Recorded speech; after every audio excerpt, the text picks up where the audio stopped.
Don't come back here because my girlfriend and I are going to live in this house. On the day my 3-year-old daughter was finally allowed to come home from the hospital after being there for a month, I returned to find my husband living with another woman. I was shocked by his betrayal. Both he and his girlfriend laughed at me, mocking me. To make things worse, my husband had the nerve to call me back to clean up the house, essentially kicking me out. Furious, I talked to some people and made sure my husband and his girlfriend faced consequences for their actions. My name is Emily. I met my husband, Michael, through my sister's husband, and we lived together with our 3-year-old daughter. We built our house while I was pregnant. We chose everything together, keeping it white inside and out, which I really liked. However, white gets dirty easily, so it needs a lot of cleaning. My husband gets very upset if there is even a small stain. He gets angry when our daughter spills food or dirties the walls, but he never helps clean up. He just complains that the house is dirty. He always points out the tiniest details. Lately, I've been getting really fed up with it. Initially, I quit my job and became a full-time housewife after we got married. But when our daughter started kindergarten, I decided to work part-time to save money for the future. Since I started working, I hoped my husband would help more with housework and childcare. However, he thinks that my part-time job is my own choice, so he continues to leave all the household and childcare duties to me, just like before. One day, after sending our daughter to kindergarten, my sister and her husband, who live nearby, were supposed to visit our house. I tried to tidy up as much as possible while helping my daughter get ready in the morning. My husband got annoyed that our daughter was touching things with her messy hands and called me before he left for work, complaining that I wasn't disciplining her properly. Even though he used to adore her when she was born, lately he looks at her as if she is something dirty. I try not to show my feelings in front of our daughter, but his attitude has been really upsetting me. Because my husband complained, I was running late to take my daughter to kindergarten and rushed to get back home to meet my sister and her husband. They had decided to visit just 2 days earlier when they called to see if I had time to meet. I thought they must have something important to talk about, but when I saw them at the front door, I realized it might not be good news. I invited my sister and her husband into the living room, and although they complimented our always clean house, their expressions remained serious. After I served them coffee, my sister's husband finally gathered the courage to speak. Actually, I've heard some not-so-good rumors about Michael. What he said next was unbelievable. Apparently, my husband was having an affair with a coworker. My husband was originally introduced to me by my sister's husband, but they weren't directly acquainted. It was through a mutual friend of theirs, my husband's brother. In other words, my brother-in-law. My brother-in-law's friend works at the same company as my husband, and he had heard some bad rumors from a colleague. One of the colleagues said that a female coworker had been going around saying she has a boyfriend in the company, and it seemed like she was talking about my husband. Just as my brother-in-law's friend was trying to discreetly find out if the rumors were true, he accidentally stumbled upon my husband and the woman together. They weren't even trying to hide it, openly flirting at the company. His friend was shocked, took a photo of them, and reported it to my brother-in-law. Then my brother-in-law told my sister's husband and showed him the photo. Even though my sister's husband initially couldn't believe it, he had to accept the truth when he saw the photo evidence. He had the photos with him, but I chose not to look at them. My sister and her husband apologized, feeling sorry for introducing me to a man who would cheat. Finding out about my husband's affair left me unsure of what to do. I had never doubted him before. My sister's husband shared his story.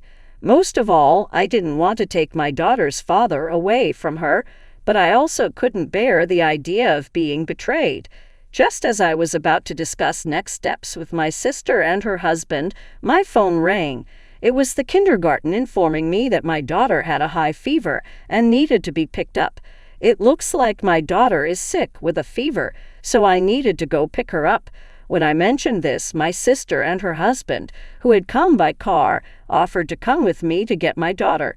The three of us went together to pick her up from kindergarten. When we got to the kindergarten, my daughter looked exhausted, and it was clear her illness was more serious than a common cold. Her cheeks appeared swollen, and her teacher mentioned that a classmate had MPS, raising concerns that my daughter might have it too. We hurried to the hospital and informed the reception about our suspicions regarding MPS, even her symptoms. They decided she needed immediate tests because there was a risk of complications. While waiting for the test results, I became anxious and tried calling my husband, but he didn't answer and didn't call me back. Soon after, we learned from the test results that my daughter had MPS and had developed meningitis. She was admitted to the hospital immediately and settled into a room. After getting an explanation about her hospitalization and seeing that she was asleep, I decided to go home to prepare for her stay. My sister and her husband offered to stay with her, so I called a taxi and headed home late at night. My husband finally returned my call. He sounded annoyed that I had called him while he was at work and said sharply, "Don't call me during work." I explained our daughter's condition, her fever, hospitalization, and meningitis diagnosis, but he didn't seem to grasp how serious it was. He responded dismissively, "You're with her at the hospital, so don't bother me with every little thing. I'll stay there for a while to be with her." "All right, I'll leave it to you," he said, and then abruptly hung up without expressing any concern for our daughter. As a result, my daughter stayed in the hospital for over a month. During that time, my sister, her husband, my parents, and even my in-laws visited us frequently, worried about her. Surprisingly, my husband never visited once. When it was time for my daughter to be discharged, I asked my husband to pick us up, but he refused, claiming he was too busy with work. I shared this with my sister, and she and her husband offered to drive us home instead. On the day of my daughter's discharge, my sister's husband drove us home. It was a relief to see my daughter back to normal after such a long ordeal. However, when we arrived home, I noticed my husband's car in the parking lot, even though he was supposed to be at work. Through the window, I could see the silhouette of a woman inside. My sister and her husband also saw it and were furious, convinced it was his affair partner. I stopped them from barging in, left my sleeping daughter with them in the car, and went inside alone. When I entered the living room, I saw a woman standing close to my husband, just as I had seen from outside the window. When my husband noticed me, he quickly moved away from her, but it was already too late. I had seen everything. "Hey, I'm back." "Who's this?" I asked. Instead of answering, my husband stepped in front of the woman as if to shield her from me. Ignoring my question, he demanded, "Why are you here?" I couldn't believe it. He had forgotten the day our daughter was supposed to come home from the hospital. "I told you today was the day she's getting out of the hospital." I insisted. "No way, you said it was tomorrow. You tricked me into coming back today." My husband's response made it clear he had been so focused on bringing his mistress home that he forgot about our daughter. The woman peeked around my husband, looked at me, and smirked. Then she remarked to him, "Is this your wife? What a chubby old lady." Hearing that, my husband's attitude hardened as he declared, "Yeah, I've got a young and cute girlfriend now. We decided to live here together, so don't come back." He put his arm around his mistress as if to emphasize their relationship. I recalled the moment my sister's husband had revealed the affair to me. Despite my initial hesitation about divorce, witnessing my husband's behavior during our daughter's hospitalization shattered any remaining love I had for him. He hadn't visited our daughter even once in the hospital, leaving me to handle everything alone while he took advantage of my absence to spend time with his mistress in our home. I had taken time off from my part-time job and was exhausted from running between the hospital and home. Instead of supporting me during this difficult time, he was flaunting his new relationship and demanding I stay away from our own house. Exhausted and unable to argue any longer, I quickly packed my things and returned to the car where my sister and her husband were waiting. As I left, my husband and his mistress laughed at me. In the car, I shared what had happened with my sister and her husband. They were ready to confront my husband, but I stopped them. I didn't want my daughter to witness a scene like that, so I asked them to take us to my parents' house instead. We found a warm welcome there, and my daughter gradually improved while staying with my parents. From the time our daughter started crawling, my husband seemed only concerned about cleanliness and rarely interacted with her. His affection for her was fleeting, and she likely doesn't have many memories of him being loving or attentive. She never expressed a desire to see her father or mentioned feeling lonely. I didn't have the energy to confront my husband when I left our house, but I couldn't let things continue like this. Now that my daughter was recovering and could possibly return to kindergarten, I started to consider what to do about my husband. One day I got a call from him. Curious about what he wanted to say, I answered. He bluntly told me, "The house is dirty. Come back and clean it." Even though he should have been living there with his affair partner, it seemed like neither of them did any housework. My sister had mentioned she was young and likely hadn't lived on her own before, leaving household chores to her family. It was absurd for my husband, who had told me not to return, to now demand that I come back just to clean. His request struck me as incredibly selfish. "You should clean your own house, or maybe that girl you're having an affair with can do it," I retorted, hanging up the phone. Despite my husband's persistent calls afterward, I ignored them. I could only imagine his frustration on the other end. Unsure of what would happen next, later that night after putting my daughter to bed with the help of my parents, I was folding laundry in the living room when I heard a commotion at the front door. Curious, I went to investigate. As I opened the door, I was shocked to see my husband and his affair partner standing there, completely soaked in red. Behind them, my sister and her husband, along with my in-laws, stood with stern expressions, ensuring they couldn't escape. My husband and his affair partner apologized, saying, "We are truly sorry." However, my sister, her husband, and my in-laws didn't accept their apology. What covered them from head to toe was not blood, but tomato juice. After my husband had called me to clean the house, I immediately informed my sister, her husband, and my in-laws about it. My sister and her husband visited my husband first, while my in-laws, who lived nearby, drove over to his place. My sister and her husband tricked my husband into going to the garden, pretending they needed some gardening tools I owned. When he turned his back, they pelted him with tomatoes. Startled, he turned around only to have more tomatoes thrown at his face. These tomatoes were overripe and very soft, sourced as waste from a farm owned by a relative of my sister's husband. They wouldn't have caused much physical pain upon impact, but their squishy insides splattered easily, which clearly affected my husband, who prized cleanliness. My sister and her husband didn't give him a chance to react and continued throwing tomatoes. The tomatoes not only hit my husband, but also splattered against the pristine white walls of the house, causing chaos. As this unfolded, my in-laws arrived on the scene. My husband was now being bombarded with tomatoes by my sister, her husband, and my in-laws amidst his panicked screams and flailing. His affair partner, curious about the commotion, appeared in the garden. Without hesitation, she too became a target for the tomatoes. Attempting to flee back inside, she was forcefully pulled back out by my sister and ended up running alongside my husband in the garden. I overheard everything well on the phone from the moment my sister and her husband showed up at my husband's place. Every time the walls outside got dirty, my husband would scream sadly, and his affair partner would join in crying and panicking.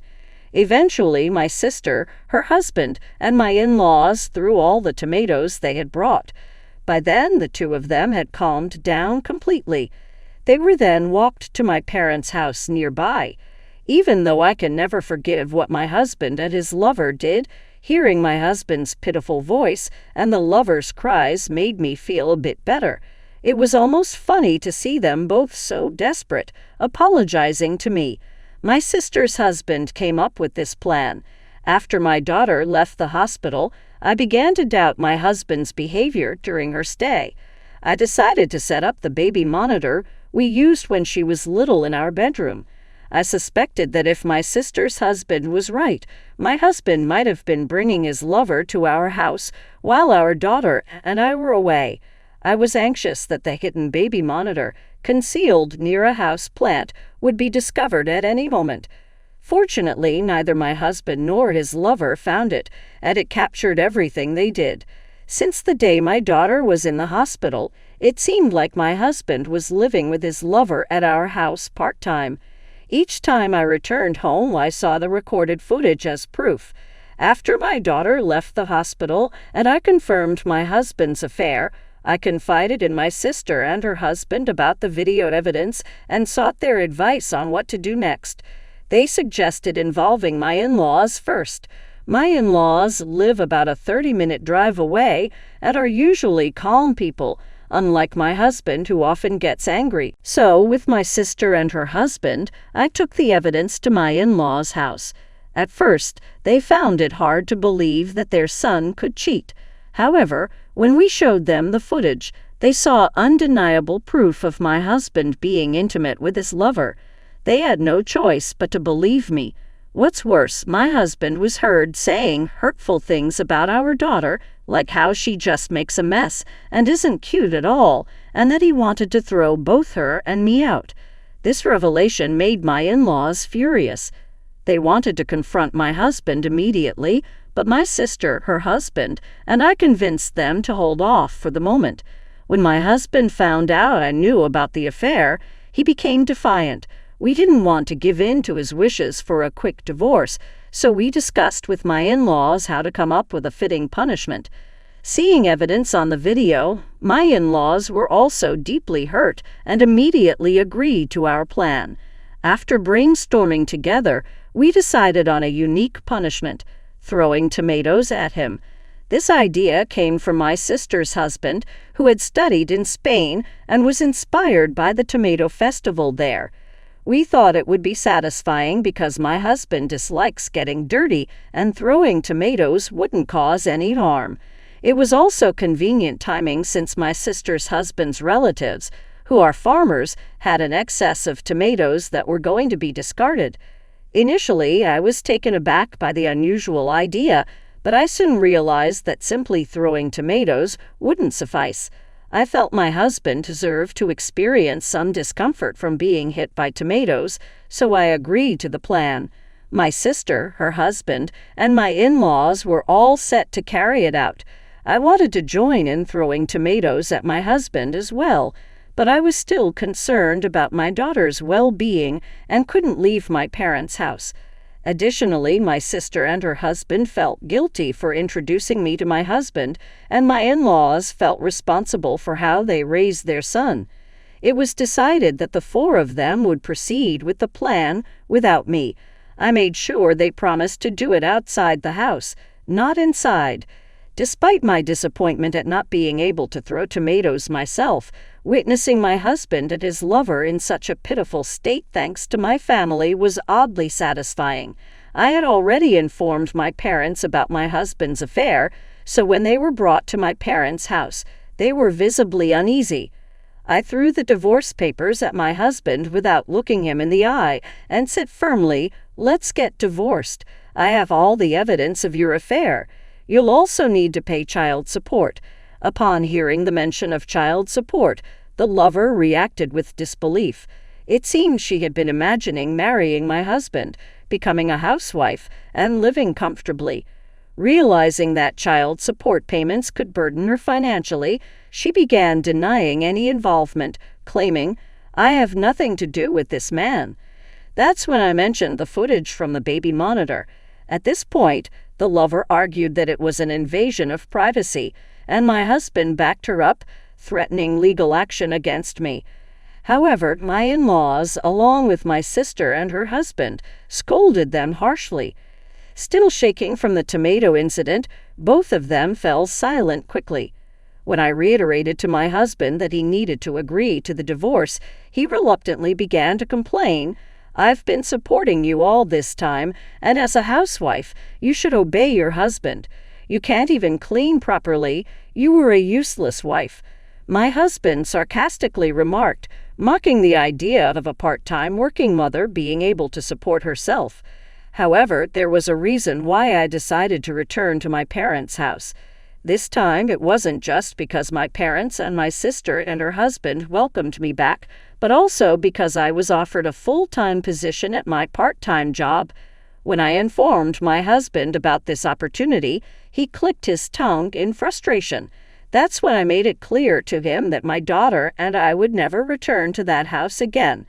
Predictably, my husband started complaining about who would clean the walls of the house, but ultimately it was his infidelity that caused all of this, and he was entirely at fault. When he demanded that I pay for cleaning the exterior, my in-laws had had enough. They disowned him right then and there for bringing up such trivial matters.